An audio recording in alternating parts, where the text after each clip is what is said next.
halkan waa suuqa weyn ee magaalada Garowe waxaana maalmahan ka soconaya u diyaar garowga ciida sida caadada ahaan jirtay alaba xiliyadan oo kale.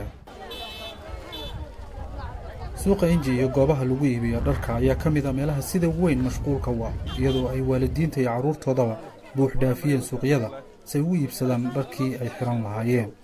waxaana sidoo kale xiliyadan ay fursado dhaqaale sameyn u tahay ganacsatada gaar ahaan kuwa dharka.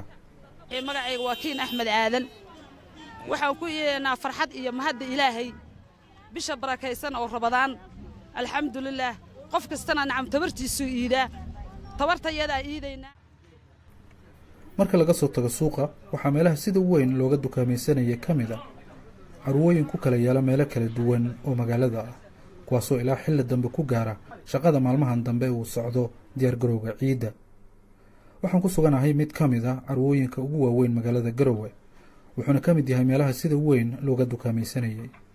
xilligii waxaan marnaa 10 cisho ugu dambeeyay ciida si fiican baa suuqu wax loo gadanayaa maasha Allah dadka ciyaalka dumarka ragga waaweyn dhammaan waa la ciidayaa lahay ciid khayr qabtaan oo dhigo soo kulay shaqan ciidan diyaar garowga u jeeda maasha Allah shaar qurux badan iyo shaqo baxay suwarka waa dhiman iyo kabihii insha Allah iyagana waa la qaadanaya ciid mubarak.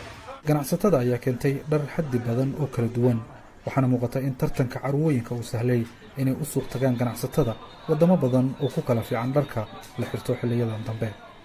inta badan sablayga iyaga wuxuu ka yimaadaa meelo kala duwan sida Turkiga iyo Bangladesh iyo Faransa iyo meelihii lamid ah sida darteed dadku waxay lagu yaqaanaan inaan u keeno quality badan marka waxaan isleenahay ciidan waxa weeye waa ciid si fiican dadku u ciidayaan waa ciid populationka magaalada ay ku wada xisaabtamayaan qaabka u ciidi lahaayeen waa qayb ciid aan isleeyahay waa ciid ay ku dhameysteen kal intooda ay soo dhaafeen farxad iyo rayrayn iyo wanaag waa ciid aad nuuxow adigu ka dareemi kartay jawiga magaalada iyo xaaladda magaalada.